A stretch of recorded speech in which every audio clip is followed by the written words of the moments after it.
መዝሙር 144 የዳዊት መዝሙር። እጆቼን ለጦርነት ጣቶቼን ለውጊያ የሚያሰለጥን እግዚአብሔር አለቴ ይባረክ። እርሱ አፍቃሪ አምላኬና ጽኑ አምባዬ ነው፣ ምሽጌና ታዳጊዬ የምከለልበትም ጋሻዬ ነው። ሕዝቤንም የሚያስገዛልኝም እርሱ ነው።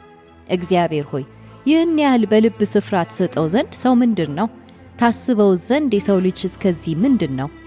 ሰው እንደ እስትንፋስ ነው፣ ዘመኑም ፈጥኖ እንደሚያልፍ ጥላ ነው። እግዚአብሔር ሆይ ሰማያትን ሰንጥቀ ውረድ፣ ይጤሱም ዘንድ ተራሮችን ዳስ። የመብረቅ ብልጭታ ልከ በትናቸው፣ ፍላጻህን ሰደ ግራ አጋባቸው። እጅህን ከላይ ዘርጋ፣ ከኃይለኛው ውሃ ከባዕዳንም እጅ ታደገኝ አድነኝም። አንደበታቸው ሐሰትን ይናገራል፣ ቀኝ እጃቸውም የቅጥፈት ቀኝ እጅ ናት። አምላክ ሆይ አዲስ ቅኔ ይቀኝልሃለሁ፣ 10 አውታር ባለው በገና እዘምርልሃለሁ። ነገሥታትን ድል የሚያጎናጽፍ ባሪያውን ዳዊትን ከሚጎዳ ሰይፍ የሚያድነው እርሱ ነው። አንደበታቸው ሐሰትን ከሚናገር ቀኝ እጃቸው የቅጥፈት ቀኝ እጅ ከሆነችው ከባዕዳን እጅ ታደገኝ አድነኝም።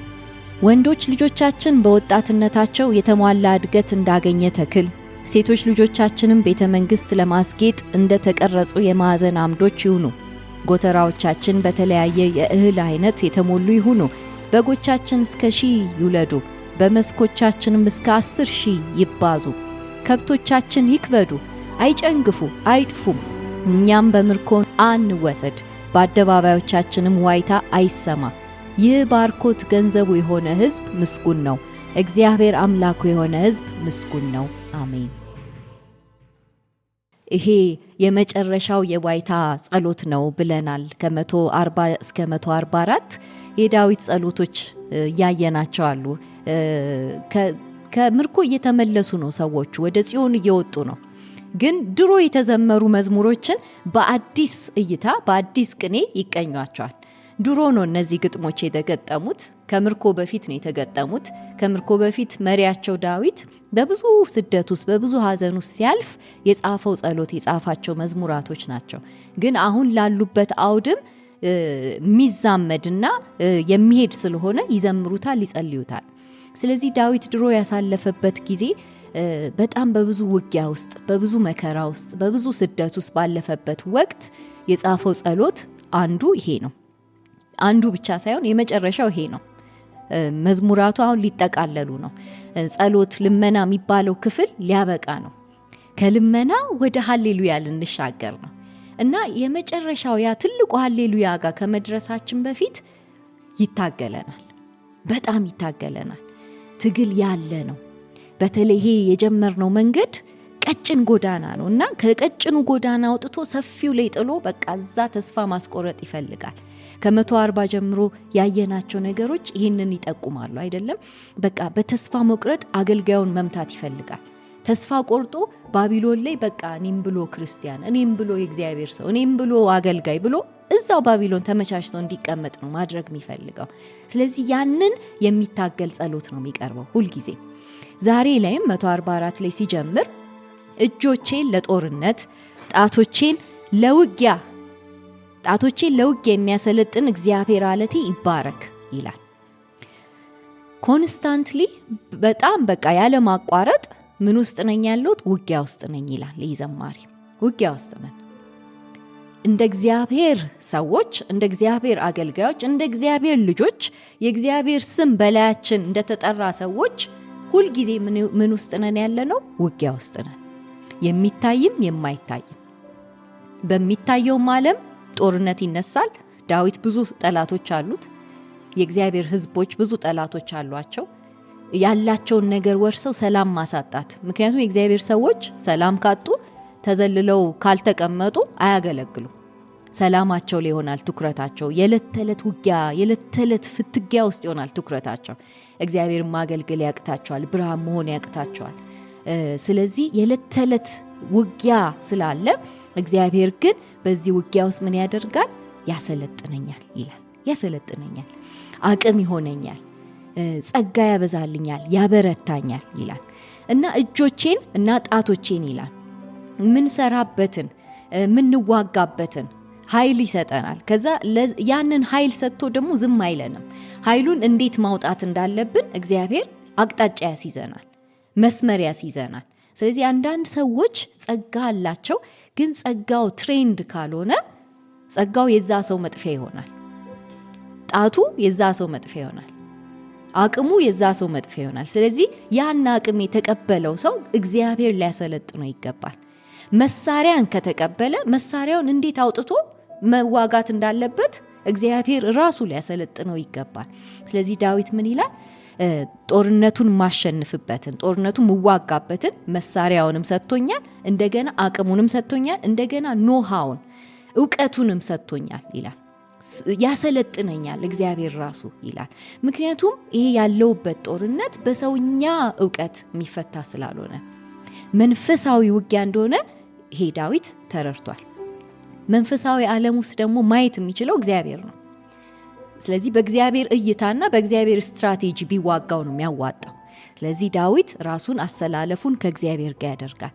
ይህን ጦርነት የማሸንፈው ምዋጋው በእግዚአብሔር ነው፣ በእግዚአብሔር ዕውቀት፣ በእግዚአብሔር ጥበብ፣ በመንፈስ የማደርገው ውጊያ ነው እያለ ይናገራል። እና የቆመበትን ደግሞ ይባርካል። እግዚአብሔር አለቴ ይባረክ ይላል። አለቱ ላይ ስለቆምኩ ማንኛውም ንፋስ፣ ማንኛውም አውሎ፣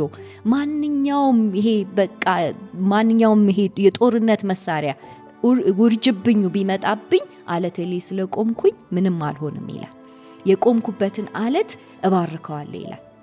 ይህንን የአለት ዘይቤያዊ አነጋገር ደግሞ ጌታችን ኢየሱስ ክርስቶስ ተጠቅሞበታል አይደለ? ሁለት ሰዎች አሉ አለ። አንደኛው በአሸዋ ላይ ነው ቤቱን የሚሰራው፣ ሁለተኛው በአለት ላይ ነው ቤቱን የሚሰራው አለ። ስለዚህ አለት ላይ የሰራው አሸዋም ላይ የሰራው ሁለቱም ይመጣባቸዋል። የዚህ ዓለም ፈተና ይመጣባቸዋል። ዝናብ ይዘንብባቸዋል፣ ጎርፍ ይጎርፋል፣ ንፋስ ይነፍሳል። ፈተና ማንም ሰው ፈተና ይደርስበታል። ግን ማን ነው ያንን ፈተና ተቋቁሞ የሚያልፈው ብሎ ጥያቄ ያቀርብላቸዋል። በአለት ላይ የሰራው ሰው ቤቱ በአለት ላይ ስለተሰራ አልፈረሰበትም ብሎ ምላሽ ሲሰጣቸው እናያለን። ስለዚህ ዳዊት ይህንን ተረድቷል። በአለቱ ላይ ቤቱን የሰራ ማንኛውንም ፈተና ሊቋቋም እንደሚችል ዳዊት ተረድቷል። እና በማንኛውም ፈተና ውስጥ ሳልፍ እግዚአብሔር ይባረክ እላለሁ ይላል። እግዚአብሔር ይባረክ፣ አንተ ላይ ስለቆምኩ አልፈዋለሁ ይላል። አንተ ላይ ቤቴን ስለሰራው ቤቴ አይፈርስም፣ ቤቴ አይናጋም፣ ቤቴ አይሰነጠቅም ብሎ እግዚአብሔርን ይባርካል። ይቀጥላል ቁጥር 2 እርሱ አፍቃሪ አምላኬና ጽኑ አምባዬ ነው፣ ምሽጌና ታዳጌ የምከለልበትም ጋሻዬ ነው፣ ሕዝቤን የሚያስገዛልኝም እርሱ ነው ይላል። ዳዊት መሪ ነው፣ የሕዝቡ መሪ ነው እና እንደ ሕዝቡ መሪ የተቀባው እግዚአብሔራዊ በሆነ ቅባት እንደሆነ ያውቃል። ከዛ ደግሞ የሚገዛውም የሚያስተዳድረውም ሕዝብ በእግዚአብሔር ጸጋ ሊተዳደር እንደሚገባው ያውቃል እና ይህንንም ሕዝብ ያስገዛለት እግዚአብሔር እንደሆነ ይናገራል። ይህን ሕዝብ ሳስተዳድር እግዚአብሔር አምላኬ አፍቃሪ ይላል።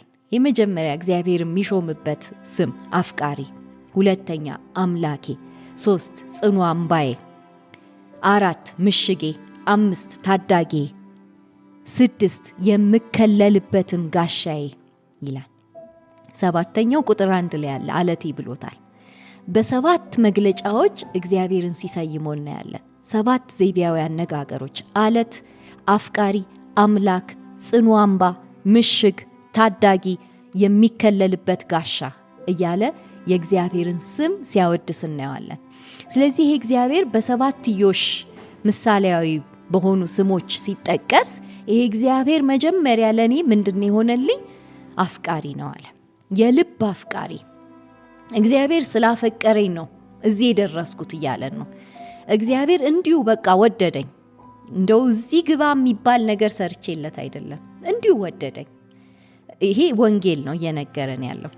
በቃ እንዲሁ ወዶኛልና እያለን ያለው፣ እንዲሁ ወዶኛል። ከዛ በላይ ላይ አምላክ አድርጌ ሾሜዋለሁ።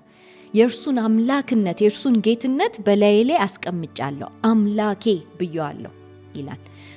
ቶማስ ትዝ ይላችኋል አይደል? ጌታችን ኢየሱስ ክርስቶስ ከሞት ከተነሳ በኋላ አየነው ብለው ሲነግሩት አይ እዚህ የተወጋ ውስጥና እዚህ ከጎኑ የተወጋ ውስጥ ጣቴን ካላስገባው ላምን አልችልም አለ። ከዛ ኢየሱስ ብቅ አለና እሺ ይኸው አስገባ ብሎ ሲያሳየው አምላኬ ጌታዬ ብሎ ሰገደለት። አምላክነቱና ጌትነቱን በዛ በመስቀሉ ቁስል አየው። በቁስል ውስጥ በኢየሱስ ቁስል ውስጥ አየው። በቃ አምላክነትን ጌትነትን አውጃለሁ ይላል። ይሄም ግለሰብ ሲጸልይ በሆነ ነገር ውስጥ እያለፈ ነው። በዛ በሚያልፈው ነገር ውስጥ ነው አምላክነቱን አስረግጦ የሚናገረው። በሚያም ነገር ውስጥ፣ በሚበሳ ነገር ውስጥ፣ በጣም በማይመች ቁስል ውስጥ መካከል የእግዚአብሔርን አምላክነት ያውጃል። ይሄ አምላኬ የሚለው ቃል ደግሞ በጣም ትልቅ የሆነ እወጃ ነው አይደለ? አምላኬ ብሎ ሲያውጅ ሌሎች አምላክ መሆን የሚፈልጉ አሉ፣ አማልክቶች አሉ ትንንሽ የሆኑ። እነሱ ይህንን ሎያልቲ ክሌም ማድረግ ይፈልጋሉ፣ ይህንን አዋጅ መንጠቅ ይፈልጋሉ። ስለዚህ ይህንን በሚናገርበት ጊዜ ትልቅ የእምነት ማስረገጫ እየተናገረ እንደሆነ እናያለን። ቀጥሎ የሚናገረው ጽኑ አምባዬ። በዚህ ቅደም ተከተል ነው። እሺ፣ በዚህ ቅደም ተከተል ፍቅሩ ሲገባን አምላክ እናደርገዋለን። አምላክ ካደረግነው በቃ ጽኑ የሆነ አምባ አግኝተናል ማለት ነው። መቆሚያ አግኝተናል። ህይወታችን የምንመሰርትበት ያ የቅድም ያወራነውን አለት አገኘን ማለት ነው። ጌታችን ኢየሱስ ክርስቶስ በማቴዎስ 17 ላይ ደቀ መዛሙርቱን ወደ አንድ ተራራ ወሰዳቸው አይደለ? ወደ ሲዜሪያ ፊሊፓ የሚባል ቦታ፣ ቄሳሪያ ፊልጵዮስ ነው የሚባለው። እዛ ቦታ ላይ ወሰዳቸውና ያ ቦታ ብዙ አማልክት የሚመለኩበት ስፍራ ነው። ግን ጌታ ኢየሱስ ምን ብሎ ጠየቃቸው? ሰዎች ስለኔ ማን ብለው ይጠሩኛል? ማን ነው ብለው የሚጠሩኝ? ስሜን እስቲ ንገሩኝ ብሎ ደቀ መዛሙርቱን ጠየቃቸው። ከዛ ደቀ መዛሙርቱ አንዳንዱ እከሌነ፣ አንዳንዱ ኤልያስ ነው፣ አንዳንዱ የቀደሙት ነቢያት ነው ብለው መለሱለት። ከዛ እነሱ ያው ዙሪያ ጥምጥሙን ሲሄዱ ነበረ። ኢየሱስ ግን ምን አላቸው? እናንተ ስለኔ ማን እንደሆንኩ ትላላችሁ? ማንነቴ አሁን ለምሳሌ ዳዊት በሰባትዮሽ ገልጦኛል፣ እናንተ ስለኔ እንዴት ነው መግለጫ የምታሳዩኝ ብሎ ሲጠይቃቸው ጴጥሮስ ተነሳና አንተ የልዑል እግዚአብሔር ልጅ ነህ አለው። ከዛ ይሄ መገለጥ አለው እዚህ ቦታ ላይ እዚህ በጣም ስደትና መከራ ያለበት ቦታ ላይ ይሄ መገለጥ የተናገርከው ከስጋና ከደም አይደለም፣ መንፈሳዊ የሆነ መገለጥ ነው ያገኘው። ስለዚህ በዚህ መገለጥ ላይ ጽኑ አምባ ስለሆነ አንተን ጴጥሮስ አለት አይደለ? በዚህ መገለጥ ላይ ቤተክርስቲያኔን እመሰርታለሁ አለው። ይሄ መገለጥ ነው ቤተክርስቲያኔን የሚያስፋፋው፣ ቤተክርስቲያኔን የሚመሰርተው ብሎ ጌታችን ኢየሱስ ክርስቶስ ሲነግረው እናያለን ለጴጥሮስ። ለዛ ነው አሁንም ይህንን ክሌም ዳዊት ሲናገረው እናያለን። አምባዬ ነው ይሄ የእግዚአብሔር ፍቅር፣ የእግዚአብሔር አምላክነት፣ የእግዚአብሔር ጌትነት የምቆምበት፣ የምመሰርትበት፣ የምቀጥልበት አምባዬ ነው እያለ እየነገረን ያለው ይቀጥላል። አምባችን ላይ ከተመሰረትን በኋላ ከዚህ ቀጥሎ ለምንኖረው ህይወት ደግሞ እግዚአብሔር ለኛ ምናችን ነው?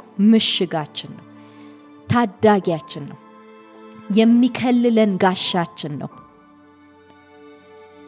ይሄ ጋሻችን አሳልፎ አይሰጠንም። በሱ ውስጥ ጥላ ፈልገን ሮጠን ከተሸሸግን፣ ሮጠን በሱ ማምለጫ ካደረግን፣ ሮጠን እሱ ጋር አለታችን ላይ መሰረታችን ካደረግነው፣ ባለፈውም እንዳየነው መሸሸጊያ ዋሻ ብለን እንደዘመር ነው 142 ላይ እሱን መሸሸጊያ ካደረግን እግዚአብሔር በቃ የሚያኖረን ነው እያለ ይናገራል። የሚያኖረን ነው። የመጀመሪያው ዳዊት እዚህ ጋር ትንቢታዊ ነገር ይናገራል። ህዝቤን የሚያስገዛልኝ እርሱ ነው ይላል። ይሄ መጀመሪያው ዳዊት ተናግሮታል። ሁለተኛው ዳዊት ህዝቤንም የሚያስገዛልኝ እርሱ ነው ብሎ ደግሞ የሚናገርበት ጊዜ ይመጣል። ይሄ ጸሎት ጌታችን ኢየሱስ ክርስቶስ በሙሉ አቅሙ በህይወቱ አዛምዶታል። ጌታችን ኢየሱስ ክርስቶስ በኋላ ላይ ህዝቡን የሚያስገዛለት እግዚአብሔር አባት አለው አይደለ? ከመስቀሉ ሞት በኋላ በዳግም ምጽአት ያ ዙፋን ከተተከለ በኋላ ህዝቡ ይገዛለታል ለሁለተኛው ዳዊት። ስለዚህ ሁለተኛው ዳዊት በእግዚአብሔር የሚያገኘው መንግስት እንዳለ ይናገራል። ዳዊትም ይሄንን ነው አዝልቆ ወደፊት እያየም ይነግረን ማለት ነው። አስቀድሞ ይነግረናል። ይቀጥላል፣ ትንቢቱም ይቀጥላል፣ ጸሎቱም ይቀጥላል። ቁጥር 3 እግዚአብሔር ሆይ ይህን ያህል በልብ ስፍራ ተሰጠው ዘንድ ሰው ምንድን ነው? ታስበው ዘንድ የሰው ልጅ እስከዚህ ምንድን ነው ይላል። ይሄ ክፍል ቃል በቃል ከመዝሙር 8 የተወሰደ ነው አይደለም? መዝሙር 8 ቁጥር 4 ላይ ቃል በቃል ዳዊት ያኔ ጠቅሶልናል። ያኔም መሲሁን ለመንገር ስለ መሲሁ ሊያስረዳን ነው። በአንድ ትንፋሹ ስለ ሰው ልጆች ያወራል፣ በሁለተኛ ትንፋሹ ስለ መጻዩ መሲህ ይናገራል። ስለዚህ መዝሙር 8 ሙሉ ግጥም ስለ ሰው ልጆች ነው የሚናገረው። የሰው ልጆች እንዴት እግዚአብሔር እንደደረሰላቸው፣ እንዴት በፍጥረታቸው ምስኪን ትንሽ ቢሆኑም እግዚአብሔር ግን እንዴት ታዳጊያቸው እንደሆነ ይናገራል። ግን ደግሞ በሌላ ትርጉሙ ልክ ዕብራውያን ጸሐፊ ዕብራውያን ምዕራፍ 1 ላይ ሲያስተካክልልን ከኢየሱስ ጋር ያስተካክሏል። ከመላእክት ያሳነሰው ኢየሱስን ይለናል። መዝሙር 8 ላይ ከመላእክት አሳንሶታል የሰው ልጅን ብሎ ዳዊት ስለ ሰው ልጆች አውርቷል፣ ስለ ሰው ልጅ አውርቷል። ከዛ የዕብራውያን ጸሐፊ ያንን መዝሙር ይወስድና ይሄ እኮ ትንቢት ነው ብሎ ስለ ኢየሱስ ደግሞ ያስረዳናል። ይሄ ትንቢት በኢየሱስ ተፈጽሟል ይለናል። ኢየሱስ ራሱን ዝቅ አደረገ፣ ለሰው ልጆች ብሎ መጣ፣ ከዛ የሰው ልጅ ሆነ ብሎ ያስረዳን። ስለዚህ መዝሙር 8 ቁጥር 4 በሐሳብ ስፍራ ትሰጠው ዘንድ ሰው ምንድን ነው? ትጠነቀቅለትም ዘንድ የሰው ልጅ ምንድን ነው ብሎ ይናገራል። ስለዚህ የሰው ልጅ በእግዚአብሔር ዘንድ ያለውን ስፍራ፣ እግዚአብሔር ለሰው ልጅ የሰጠውን ዋጋ ዳዊት እዚህ ጋር ይናገራል። ቁጥር 4 ትንሽ ተቃራኒ የሚመስል ሐሳብ አለው። ሰው እንደ እስትንፋስ ነው፣ ዘመኑም ፈጥኖ እንደሚያልፍ ጥላ ነው ይላል። ይህንንም ደግሞ ቃል በቃል የያዕቆብ መጽሐፍ ላይ እናገኘዋለን። ያዕቆብ የጻፈው ደብዳቤ ላይ አይደለም። ስለዚህ ሰው እስትንፋስ ነው ይለናል። ዘመኑም ፈጥኖ እንደሚያልፍ ጥላ ነው። ይህን በመዝሙራት ውስጥ በተደጋጋሚ ነግሮን ያውቃል። በተለይ መዝሙር 37 ምሳሌ መጽሐፍ ላይ፣ መክብብ መጽሐፍ ላይ ይሄ የጥበብ ጥያቄ ነው አይደለ? ጥበበኛው ምን ብሎ ይጠይቃል? ህይወታችሁ ምንድን ነው ብሎ ይጠይቃል። ህይወታችሁ እኮ እስትንፋስ ነው። አሁን ታይቶ እንደሚያልፍ ጥላ ነው። ጠዋት አይታችሁት በኋላ እንደማታገኙት ሳር ላይ እንዳለ ጤዛ ነው ይለናል። ስለዚህ ሰው በጣም አጭር እድሜ ነው ያለው።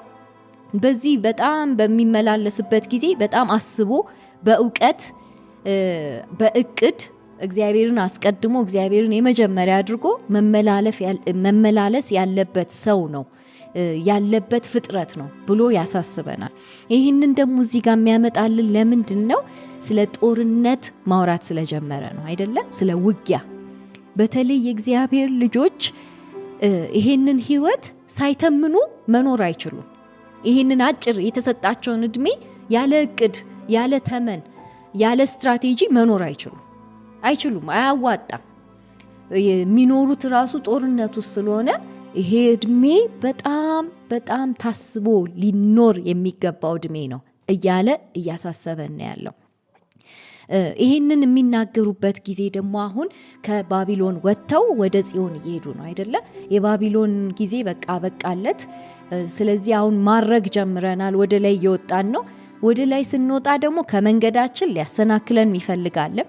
በዚች አጭር እድሜ እግዚአብሔርን አስከብረን እግዚአብሔርን አስደስተን በእግዚአብሔር ህልውና ውስጥ እንዳንገባ የሚያደርግ የሚቋቋም ኃይል አለ።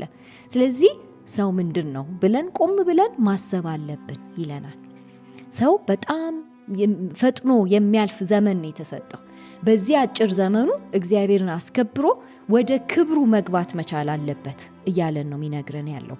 ቁጥር 5 እግዚአብሔር ሆይ ሰማያትን ሰንጥቀ ውረድ፣ ይጤሱም ዘንድ ተራሮችን ዳስ፣ የመብረቅ ብልጭታ ልከ በትናቸው፣ ፍላጻህን ሰደ ግራ አጋባቸው።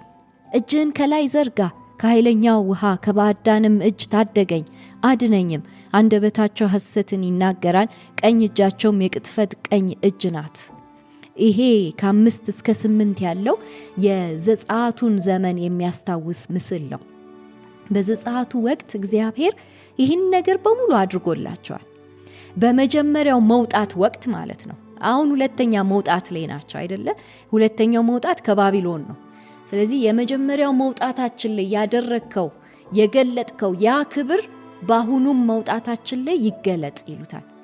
የመጀመሪያው መውጣት የድነት መውጣት ነው። ሁለተኛው መውጣት የአገልግሎት መውጣት ነው። ስለዚህ በድነታችን ጊዜ የተገለጠው ያ ቀኝ እጅ አሁንም ለአገልግሎት ስንወጣ ወደ ክብር ወደ ህልውና ለመግባት ስንታገል አሁንም ያ ቀኝ እጅ ያግዘን፣ ያ ቀኝ እጅ ኃይል ታድርግ፣ ድንቅ ታድርግ እያለ ይጋብዘዋል። እግዚአብሔር ሰማያትን ሰንጥቆ ወርዶላቸዋል። እግዚአብሔር በብዙ ተአምራቶች በግብፅ ላይ ተገልጦላቸዋል። የግብፅ ባዕዳን ሰዎችን ባዕዳን ልጆችን ጸጥ አድርጎላቸዋል። እነሱ የሚያመልኩትን አማልክት በሙሉ ይዞላቸዋል። ስለዚህ የሚገዳደራቸው ኃይል በሙሉ በቀይ ባህር ውስጥ ሰጥሞላቸዋል። አሁንም ከባቢሎን አትወጣም፣ ባቢሎንን ትተ አትሄድም፣ ባቢሎን ነው መጨረሻ ብሎ ሊይዝ የሚፈልገውን ኃይል ጸጥ የሚያደርግ እግዚአብሔራዊ እጅ ይገለጥ እያለ ነው ያለው።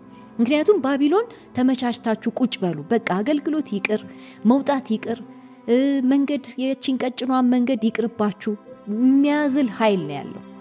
ያንን ኃይል ግራ አጋባው፣ መተ ግራ አጋባው ይለዋል። እኛን በተስፋ መቁረጥ ሊመታን የሚፈልገውን ኃይል አንተ በተስፋ መቁረጥ ምታው። እኛን ግራ ሊያጋባን የሚፈልገውን ኃይል አንተ በግራ መጋባት ምታው። እጃቸውን ዘርግተው እኛን እዚህ ሊያስቀሩ የሚፈልጉትን አንተ እጅህን ከላይ ዘርጋና እዚህ አድነን፣ ታደገን፣ እነሱን ያዝልን እያለ ይለምነዋል። እና ሐሰትን ይናገራሉ ይላል። ቅጥፈት አለ በቀኝ እጃቸው ውስጥ ቅጥፈት አለ። ቀኝ እጃቸው የቅጥፈት ቀኝ እጅ ናት ይላል። ይሄ የማታለል ህይወት ማለትም እባቡ ሲያደርገው የነበረው ያንን የቅጥፈትን ህይወት እባቡ ከዘፍጥረት ጀምሮ ማታለል ስለሚፈልግ የእባቡ ተከታዮች ናቸው ባቢሎን ውስጥ ያሉት። ስለዚህ የእባቡን መንገድ ተከተሉ፣ በቃ ይሄኛውን ህይወት ተው የሚሉ ሰዎች ናቸው። ስለዚህ እነሱን አንሰማም ብለው የሚወጡበትን ኃይል ከእግዚአብሔር ዘንድ ይለምናሉ።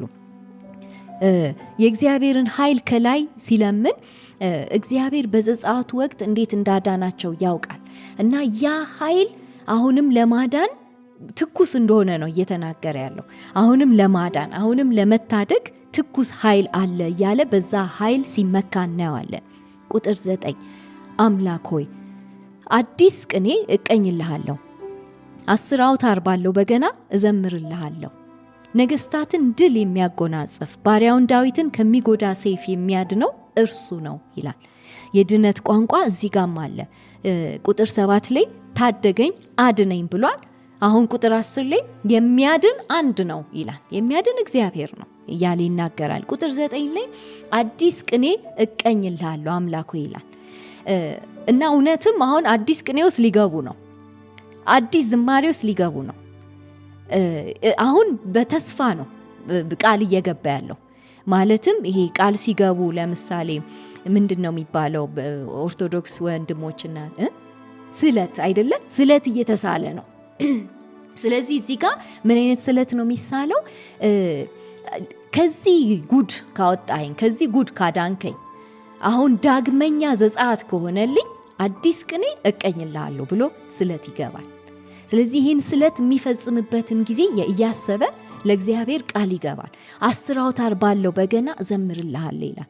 እና እውነትም ሊያደርጉት ነው። ይሄ ዘማሪ ህዝቡን ወክሎ ነው የሚዘምረው። ህዝቡ በዚህ ዘማሪና ዝማሬ ውስጥ እየተናገረ ነው፣ ቃል እየገባ ነው። አዲስ ቅኔ እቀኝልሃለሁ ይላል። ከዚህ በኋላ ያሉ 5 ምዕራፎች የአዲስ ቅኔ ምዕራፎች ናቸው። ትልልቅ ቅኔዎች ናቸው፣ ትልልቅ ሃሌሉያዎች ናቸው። እና እዛው እስከ መግባታቸው በፊት ያለውን ትግል ነው እዚህ ጋር የምናየው ያለው። መግባታቸው እኮ አይቀርም፣ ግን ይታገላል። የሚታገል ነገር አለ። ስለዚህ አሁን በመከራ ውስጥ እያለፈ እቀኛለሁ ይላል።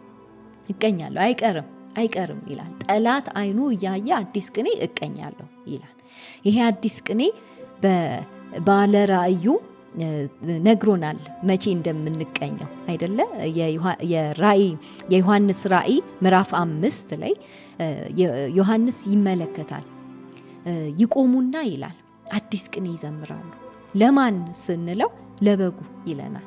ምክንያቱም በበጉ ነው ድነት ያገኙት። በጉ ደሙን ስላፈሰሰ፣ በጉ ደሙን አፍስሶ ድል ስለነሳ አዲስ ቅኔ መቀኘት ሆኖላቸዋል፣ መሻገር ሆኖላቸዋል፣ ዘጸአት ሆኖላቸዋል፣ ጽዮን መድረስ ሆኖላቸዋል እያለ ዮሐንስ ይነግረናል። ስለዚህ ይህንን ትልቅ ሃሌሉያ ገና እንቀኘዋለን። በትንሹ እዚህ ጋር ዳዊት ዘምሮታል። በትንሹ እስራኤላውያን ከባቢሎን ወጥተው ጽዮን ሲገቡ ዘምረውታል። በትንሹ ቀምሰውታል። እኛ ደግሞ በትልቁ የምንቀምስበት ጊዜ ይመጣል። ለዛ ነው ቁጥር 10 ላይ ጌታችን ኢየሱስ ክርስቶስ ነገስታትን ድል የሚያጎናጽፍ ይላል። ባሪያውን ዳዊትን ከሚጎዳ ሰይፍ የሚያድነው እርሱ ነው ይላል። ጌታችን ኢየሱስ ክርስቶስ ነው ዳግመኛው ዳዊት። እርሱ ነው ድል የሚያጎናጽፍ፣ እርሱ ነው የሚያድነው። በኋለኛው ዘመን ላይ ዙፋኑ ሲዘረጋ ድልን ተጎናጽፎ አብረውት የሚነክሱትን ይዞ አብረውት እኮ የሚነክሱ አሉ። ዳዊትን የተከተሉ የዳዊት ተከታዮች አብረውት ስልጣን በደንብ ፓርቴክ አድርገዋል፣ ተካፍለዋል የዳዊት ተከታዮች። እኛማ ኋለኛውን ዳዊት ተከትለን እንዴት ሆኖ አንካፈልም? አይደለ? ብዙ የምንካፈለው ድል አለ፣ የምንካፈለው መንግስት አለ፣ የምንካፈለው ስልጣን አለ። ስለዚህ በኋለኛው ጊዜ የሚሆነውን ይነግረናል እዚህ በትንቢት መንፈስ ቁጥር 11 አንደበታቸው ሐሰትን ከሚናገር ቀኝ እጃቸው የቅጥፈት ቀኝ እጅ ከሆነችው ከባዕዳን እጅ ታደገኝ አድነኝም ይላል። ቁጥር 7 ላይ ያለው ነው አይደለ? ይሄ እንደ አዝማች የሚደገም ነው። መካከለኛው ይኸውላችሁ ከቁጥር 1 እስከ 7 አንድ ክፍል ነው። ከዛ ከቁጥር 8 እስከ 15 አንድ ክፍል ነው። ከቁጥር 9 እስከ 15 ያለው ሁለተኛው ክፍል ነው። ለዛ ከቁጥር 1 እስከ 7 ያለው የመጀመሪያው ክፍል ነው። ቁጥር 8 መካከለኛው ነው። ይቅርታ፣ ቁጥር 7 መካከለኛው ክፍል ነው።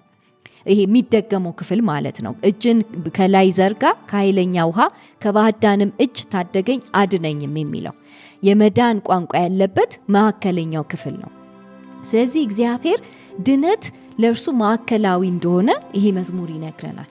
ድነት እና ትድግና እግዚአብሔር የሚያመጣው ክብርና በረከት እንደሆነ ይናገራል።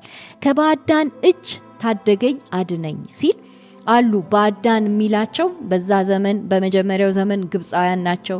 አሁን ባሉበት ዘመን ባቢሎናውያን ናቸው። ብዙ ጊዜ ፍልስጤማውያን ናቸው። ብዙ ጊዜ ጎረቤት ሀገሮች ናቸው። ባዕዳኖች አሉ። ባዕዳኖች ምንድነው የሚያደርጉት? የእግዚአብሔር ልጆች ርስትን ይዘው በሰላም እንዳይኖሩ ነው የሚያደርጉት። እግዚአብሔር ቃል የገባላቸው ርስት አለ፣ የሚሰጣቸው መኖሪያ አለ። ያንን መኖሪያ በሰላም ተዘልለው እንዳይቀመጡ የሚታገሉ ናቸው ባዕዳን ማለት። ስለዚህ አህዛብ ናቸው። እግዚአብሔር ለአህዛብ እና ለእስራኤላውያን ብሎ አያዳላም። እንደዚህ የውጭና የውስጥ የሚላቸው ሰዎች የሉትም። በዘር ሰዎችን አይከፋፍልም። እዚህ ጋር የተጠቀሰልን ባዕዳን የሚለው ግን ምንን ለማሳየት ነው? የእግዚአብሔርን አምላክነት እምቢ ያሉ፣ የእግዚአብሔርን ጌትነት አንቀበልም ያሉ፣ የእግዚአብሔርን የበላይነት በላያቸው ላይ ያላስቀመጡ፣ እግዚአብሔርን ያልሾሙ እነዛ ባዕዳን ይባላሉ። ስለዚህ እነዚህ ባዕዳን ሁሌ የሚታገሉት ምን እያደረጉ ነው? የእግዚአብሔር ልጆች ተዘልለው እንዳይቀመጡ ይታገሏቸዋል። በሰላም እንዳይኖሩ ንብረታቸውን ይበዘብዛሉ። በኋላ ላይ እናየዋለን። ንብረትን ይጠቅስልናል። መጨረሻ ላይ እህል ይጠቅስልናል፣ ቡሃቃ ይጠቅስልናል። ሁልጊዜ የእግዚአብሔር ልጆች ጠላቶች ልጆቹ ይሰራሉ፣ ግን ልጆቹ የሰሩበትን እንዳይበሉ ያደርጋሉ። ልጆቹ የለፉበትን ላብ ያወጡበትን ብዙ ድካም ያዩበትን ያለቀሱበትን እንዳይበሉ ያደርጋሉ። ባዕዳን እንደዚህ ነው የሚያደርጉት። የእጃችሁን ፍሬ እንዳትመገቡ ያደርጋሉ። ስለዚህ ምን ይሆናል? ይሄ የእርግማን ህይወት ይሆናል። ምንም በረከት የሌለው ህይወት ይሆናል። ስለዚህ እዚህ ጋር ምንድነው የሚል ያለው? ከሚጎዳ ሰይፍ ያድነዋል ይላል፣ ድነት ይመጣል ይላል። ከዛ ከባዕዳን እጅ ይታደገኛል ያድነኛል ይላል። ምክንያቱም የነሱ እጅ የሚበዘብዝ እጅ ስለሆነ ስለፋ የልፋቴን ያህል አላገኝም፣ ከነሱ እጅ ግን እግዚአብሔር ይታደገኛል ይላል። ወደ በረከት ውስጥ ያስገባኛል። ወደ አገኘሁት ወደሚገባኝ መኖር ሊገባኝ ወደሚገባው ምድር ደግሞ እግዚአብሔር ያስገባኛል። የምድሪቷንም በረከት ደግሞ እመገባለሁ ይላል። ለዛ ነው አሁን ወደ በረከቱ መግባት ይጀምራል። ጠላቶቻችን ከተያዙልን ከታሰሩልን ቀጥሎ ያለው በረከት ነው አይደለ? ጠላቶቻችን እንድንዋጋ እግዚአብሔር ለጣቶቻችን ለእጆቻችን መሳሪያውንና ስልጣኔውን ከሰጠን በኋላ ተዋክተን ስናሸንፍ ወደ በረከት ውስጥ እንገባለን። ስለዚህ አሁን ቀጣዩ ክፍል የበረከት ክፍል ነው። ይቀጥላል። ቁጥር 12 ወንዶች ልጆቻችን በወጣትነታቸው የተሟላ እድገት እንዳገኘ ተክል ሴቶች ልጆቻችንም ቤተ መንግስት ውስጥ ለማስጌጥ እንደተቀረጹ የማዕዘን አምዶች ይሁኑ ይላል። ይሄ በረከት የሚመጣው ዘዳግም 28 ላይ እነዚህ በረከቶች እንዳሉ ነግሯቸዋል ጌታ። በትእዛዜ ብትኖሩ ብሏቸዋል። ዘዳግም 28 ቁጥር 2 እስከ 6 አምላክን እግዚአብሔርን ብትታዘዙ እነዚህ በረከቶች ሁሉ ያንተ ይሆናሉ ይላል። አይለዩህም። በከተማ ትባረካለ፣ በእርሻም ትባረካለ።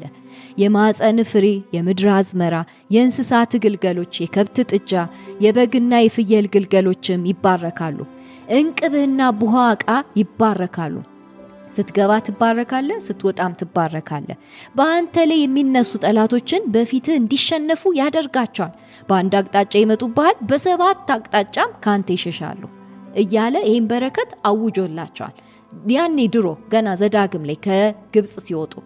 ስለዚህ አሁንም ከባቢሎን ስትወጡ ይላቸዋል። ከባቢሎን ስትወጡ እግዚአብሔር የማዳን እጁን በእናንተ ላይ ካደረገ፣ ጠላቶቻችሁን ካስገዛላችሁ፣ አሁን የእናንተ ወንዶች ልጆች፣ ሴቶች ልጆች እድገታቸው የተሟላ ይሆናል ይላል። ይሄ ፍጹም የሆነ ሰላም ሻሎም የምንለው አይደለም። የሻሎም ሰላም ይለያል። አንዳንድ ሰው ሰላም ያለው በሰውነቱ ሊሆን ይችላል፣ በአካሉ በአይምሮ ላይ ኖሮ ይችላል። አንዳንድ ሰው ሰላም ያለው በገንዘብ ብዛት ሊሆን ይችላል፣ በስሜት ላይሆን ይችላል፣ በመንፈስ ላይሆን ይችላል። ይሄ የሚናገረው የተሟላ እድገት የሚለው የተሟላ ሻሎም ነው። የተሟላ ወደ ላይ ማደግ፣ ወደ ጎን መስፋት፣ ወደ ታች ስር መስደድ፣ ስለሱ ነው እየተናገረ ያለው እና ስለ ተክል ያወራልናል። ስለ ተክል የሚናገረው መዝሙር 1 ነው። ትዝ ይላችኋል አይደል? ያ ዛፍ በውሃ ፈሳሾች ዳር የተተከለ ዛፍ አለ። በጣም ጤነኛ ዛፍ፣ ትክክለኛ ቦታ ስለተተከለ ጤነኛ ነው ያ ዛፍ ይለናል። ቅጠሉ ይለመልማል፣ በየወቅቱ ፍሬ ይሰጣል፣ ስር ሰዷል። ንፋስ ቢመጣ እንደ ገለባ ወዲያ አይልም፣ ገለባው ነው ወዲያ በሚወሰደው ይለናል። ይሄ ዛፍ ግን በጣም ጤነኛ ነው፣ የተተከለበት ቦታ ጤነኛ ስለሆነ ይለናል። ለዛ አሁንም የዘማሪ እሱን ነው የሚያስታውሰን። ገነታችሁ ውስጥ ትገባላችሁ እያለ ነው። ገነት ውስጥ መግባት ይሆንላችኋል። የእግዚአብሔር በረከት ውስጥ፣ የእግዚአብሔር ሕልውና ውስጥ ገብታችሁ ዘር ማንዘራችሁን ይዛችሁ በሰላም የምትቀምጡበት ጊዜ ይመጣል እያለ ይናገራል። እና በወንድ ልጆችም በሴቶች ልጆችም እግዚአብሔር ይባርካችኋል ይላችኋል። ጤነኛ ልጆችን ይዛችሁ ትገባላችሁ ይላል። ቤተ መንግስት የሚያስጌጡ ሴቶች ልጆች፣ የማዕዘን አምድ የሆኑ ማለትም ይሄ ቋሚ በጣም ወሳኝ ቦታ ላይ የሚቆሙ ወሳኝ ቦታ ላይ የሚተከሉ ወንዶችና ሴቶች ልጆችን እግዚአብሔር ይሰጣቸዋል ይላል። ይቀጥላል ቁጥር 13 ላይ ጎተራዎቻችን በተለያየ የእህል አይነት የተሞሉ ይሁኑ፣ በጎቻችን እስከ 1000 ይውለዱ፣ በመስኮቻችንም እስከ 10,000 ይባዙ ይላል። ስለ ጎተራ፣ ስለ እህል፣ ስለ በጎች፣ ስለ መስክ ይናገራል አይደለ? ይሄ በሙሉ የኤደን ገነት ምስል ነው። ኤደን ገነት የሚመስለው ይሄንን ነው አይደለ? ኤደን ገነት ውስጥ የተሟላ ነው፣ ጤነኛ ነው፣ አረንጓዴ ነው፣ ለም ነው። ትዝ ይላችኋል የኢዮብ መጽሐፍ የመጨረሻው ምዕራፍ ኢዮብ የተባረከው እንዲህ ባለ በረከት ነው። መጀመሪያ ላይ ገነቱን አጣ፣ በተለያየ መከራ ገነቱን አጣ። ገነቱ ውስጥ ቁጭ ብሎ ነበር እና ገነቱን ሲያጣ የእግዚአብሔርን ጌትነት ይክዳል ወይስ አይክድም የሚል ፈተና ውስጥ ነበር አይደለም? ከዛ ያንን ፈተና አለፈ። ተመስገን ነው አለፈ። ስላለፈ ሳይሆን ገነቱ የተመለሰለት እንዲሁ እግዚአብሔር ስለሚያፈቅረው ስለሚወደው እጥፍ የሆነ ገነቱ ውስጥ ከተተው። የመጨረሻው ምዕራፍ ላይ አይደለ? እጥፍ የሆነ በጎቹ 7,000 ከሆኑ በኋላው ምዕራፍ ላይ 14,000 ይሆናሉ። ግመሎቹ የሆነ 1,000 ከሆኑ በኋላው ላይ እጥፍ ይሆናሉ። ስለዚህ የበዛ ነገር ውስጥ ሲገባ እናያለን። ለዛ ነው ይሄም ዘማሪ ለጊዜው ነው ይሄ መከራ ይለናል። ለጊዜው ነው። በመከራ ውስጥ አሁናዊ ባለው መከራ ውስጥ የእግዚአብሔርን ጌትነት፣ የእግዚአብሔርን አፍቃሪነት፣ የእግዚአብሔርን ታማኝነት ሳንጥል እቺን ቀጭን ጎዳና እንጓዝ። ይሄንን ውጊያ እንዋጋ። በኋለኛው ዘመን ላይ እጥፍ ድርብ የሆነ በረከት ውስጥ እንገባለን እያለን ያለው እግዚአብሔር አያሳፍርም፣ ልጆቹን አያሳፍርም ይለናል። ስለዚህ በመስኮቻችን ይባዛሉ ይላል። የእናንተ የሆነው ነገር ወደፊት የሚበዛ ነው ይለናል። በጤነኛ መንገድ አይደል? በጤነኛ መንገድ የኔ ነገር ይበዛል እያል አሁን ላይ አናውጭ። እንደሱ የለም። እንደዚህ አይነት የክህደት አነጋገር የለም። በኋለኛው ዘመን ላይ እግዚአብሔር ነገሮችን ትክክል የሚያደርግበት ዘመን ላይ አንበሳና በግ አብረው የሚጫወቱበት ዘመን ላይ እፉኝትና ሕፃን ልጅ አብረው የሚጫወቱበት ዘመን ላይ ይሄ ሁሉ ይሆናል ይለናል። ለዛ ነው ያንን ጎትተው ነው ዛሬ ላይ የሚታገሉት አይደለ? ወደፊት ኢየሱስ ሲነግስ ያለውን ነገር ዛሬ ካልሆነ ብለው ከእግዚአብሔር ጋር ይጣላሉ። ዛሬማ ዛሬ ቀጭኑ ጎዳና እያለን ነው። ዛሬ ቀጭኗ ጎዳና ይለናል። ይቀጥላል። ከብቶቻችን ይክበዱ፣ አይጨንግፉ፣ አይጥፉ። እኛም ካሁን በኋላ በምርኮ አንወሰድ፣ ግብፅ አንውረድ፣ ባቢሎን አንውረድ፣ መውረድ አይሁንብን። በአደባባዮቻችንም ዋይታ አይሰማ። ባዕዳን የሆኑ ሰዎች መጥተው የኛን የሆነውን ነገር አይበዝብዙብን። ባዕዳን የሆነ ኃይል መጥቶ አንተ የሰጠህንን ስጦታ አይውሰድብን። ጸጋን አይክፈፈን፣ ያንተን ሀልወት አያስቀማን። ትዝ ይላችኋል አይደለ? ትልቅ የተቀሙት ነገር የእግዚአብሔርን ሀልወት ነው። ትልቁ የተቀሙት ነገር ያ ቤተ መቅደስ ሲጋይ ሲቃጠል እግዚአብሔር ትቷቸው ሲነሳ ያንን ክብር ነው ያጡት። ስለዚህ ዳግመኛ ያን ክብር ማጣት አይሁንብን። አንዴ ገነት ውስጥ ገብተን በቃ እዛው ቀርቅረ አስቀምጠን እያሉት ነው ያለው። አሁን ስንገባ ወደ ገነት ከገነታችን የሚያስወጣን ኃይል አይኑር። እባብ ያታለን፣ ዳግመኛ መጥቶ የሚያታልል ነገር ነግሮ ወደ እሾክና አሜኬላ ወደምታበቅለው ስፍራ አንሂድ። በቃ ዳግመኛ ካንተ ህልውና ከህይወት ዛፍ እንዳንላቀቅ አድርግ ብለው ይለምኑታል። እንዲሁ እንደከበድን እንቀጥል፣ እንዲሁ እንዳፈራን እንቀጥል፣ ሳንጨነግፍ ሳንጠፋ ዘላለማዊ ህይወትን ወርሰን ከዛ ቦታ ሳንሰናከል እንቀጥል ይላሉ። ከዛ መደምደሚያው ይህ በረከት ይህ ባርኮት ገንዘቡ የሆነ ሰው ገንዘቡ የሆነ ህዝብ ምስጉን ነው ይለናል። ምስጉን ነው። መዝሙር 1 የጀመረው ምስጉን ነው ብሎ ነው አይደለ? አሁን ይሄ የጸሎት ክፍሎች ሲደመደም ምስጉን ነው ብሎ ደግሞ ይደመድማል። ምስጉን የሚሆነው መቼ ነው? ገነቱ ሲገባ እግዚአብሔርን ነገር የሙጥኝ ብሎ ይዞ ያቺን ቀጭን ጎዳና ያንን ውጊያ ያንን ሰልፍ በቃ እሺ ብሎ ከጌታው ጋር ተሰልፎ ተዋክቶ የገባ ይሄ ህዝብ ምስጉን ነው ይለናል። እግዚአብሔር አምላኩ የሆነ ህዝብ ምስጉን ነው። የእግዚአብሔርን አምላክነት ከእጁ ያልጣለ ጠላት እንዲመነትፈው ያልፈቀደ እግዚአብሔር ጌታዬ ነው ብሎ የጀመረ ህዝብ እግዚአብሔር ጌታዬ ነው ብሎ ከጨረሰ ይሄ ህዝብ ምስጉን ነው ይለናል። እጅግ ምስጉን ነው ይለናል። ይሄ የተዋሰው ከዘዳግም 33 ነው።